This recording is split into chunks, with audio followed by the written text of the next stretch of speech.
Can you imagine a single argument, a debate over one idea, being so explosive that it threatens to rip the entire Roman Empire in two? Well, that's not fiction. Today we're diving deep into the Arian controversy of the 4th century, a fight over the nature of Jesus Christ that literally reshaped Christianity forever. All right, so let's get right into it. The entire firestorm, this whole massive conflict, ignited over one single world-shaking question. Was Jesus Christ truly God, equal to the Father? Or was he something else, a created being? Maybe the most perfect one ever, but still created. And believe me, the stakes could not have been higher. This was not some quiet academic squabble in a dusty library. No way. The answer to this question became a matter of imperial stability. We're talking riots in the streets, political chaos, with the very unity of the Roman Empire hanging in the balance. So, how in the world did things get so out of hand? Well, it all started with one man and one radical idea that just spread like wildfire. Let's meet the preacher who lit the match, a guy named Arius of Alexandria. Now, Arius wasn't some fringe character shouting on a street corner. Not at all. Born in what is now Libya, he rose to become this super respected and charismatic priest in Alexandria, which was one of the most important cities in the whole empire. He was a powerhouse preacher, incredibly intelligent, and known for his disciplined, pious life. So when this guy talked, people listened. And what he started teaching was, well, it was shocking. He boiled his entire theology down to one simple, absolutely devastating phrase about Jesus. There was a time when he was not. That one little sentence was a direct challenge to the very core of what Christians believed about who Jesus was. So let's break down his logic here. For Arius, it was simple. If God the Father is the one, true, uncreated source of everything, then it follows that the Son must be a creature. Sure, he might be the first and most perfect creature God ever made, created before time itself, but a creature nonetheless, made from nothing just like you and me.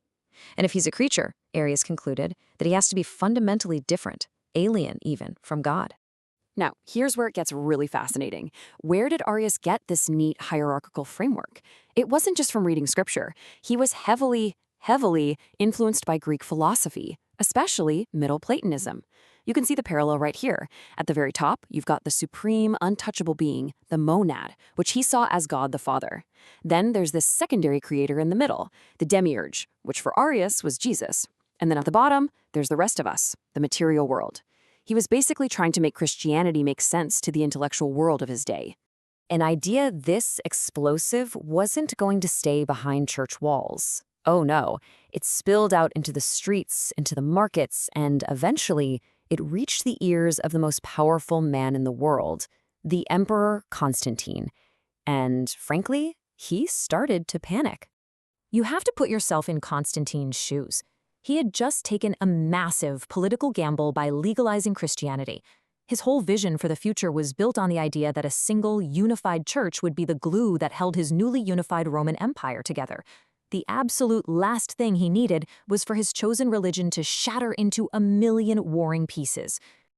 And you can just feel the sheer stress coming off this guy in his own words. Just listen to this quote from a letter he sent trying to sort this out.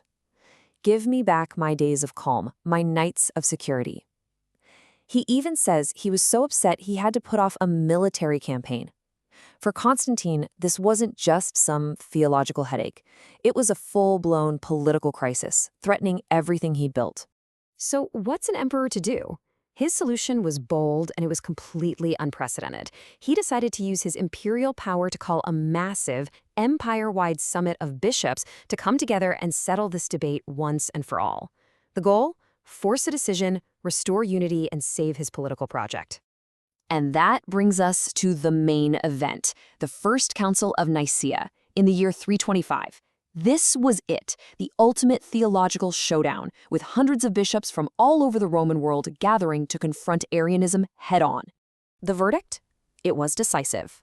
After Arius presented his views, the council overwhelmingly rejected them as heretical. But just saying no wasn't going to be enough. They knew they had to build a theological firewall. They needed to craft a new, ultra-precise statement of faith that would slam the door on Arian ideas for good. And the result was the Nicene Creed. So how did they do it? This is the crucial part.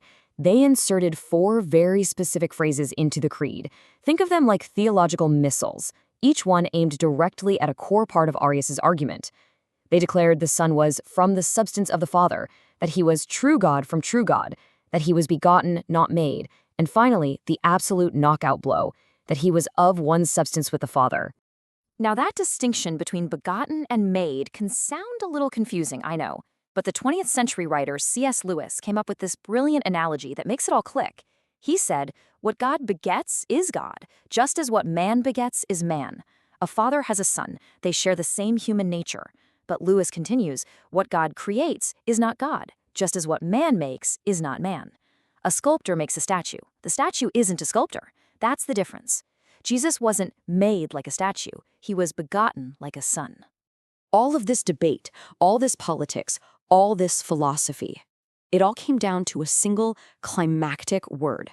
One word borrowed from Greek philosophy that would become the cornerstone of Christian orthodoxy and the most fought-over term in the entire debate.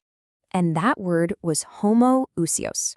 Now, this was a huge deal because it's a Greek philosophical term. You won't find it anywhere in the Bible, which made a lot of people really uncomfortable. It means of one substance or consubstantial. It was a declaration that the Son shares the exact same divine essence as the Father. And right here, you can see the whole conflict in a nutshell. The Arian view was anomouios, that the Son was of a dissimilar substance from the Father. The Council's view, the Nicene view, was homoousios, that he was of the same substance. The entire future of Christianity really hinged on that one little vowel. So why was this one word so incredibly powerful? Because it was a theological silver bullet. It was completely unambiguous. You can't be sort of the same substance. By putting this word in the creed, the council made an absolutely clear, precise declaration. The Son isn't a lesser being, he is fully and equally divine with the Father. It left zero wiggle room for the Arian position.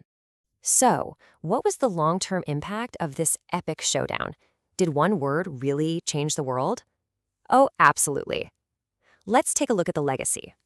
That creed, the one forged in the fire of this battle, went on to become the fundamental, unifying statement of faith for billions and billions of Christians around the world.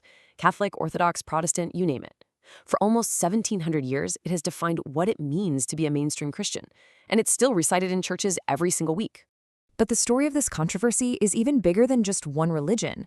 It's a fantastic case study, a masterclass really, in how our most foundational beliefs are rarely just handed down from on high. More often than not, they are hammered out in the messy, fiery crucible of intense debate, philosophical borrowing, and high-stakes politics. And that kind of leaves us with a final thought to chew on, doesn't it?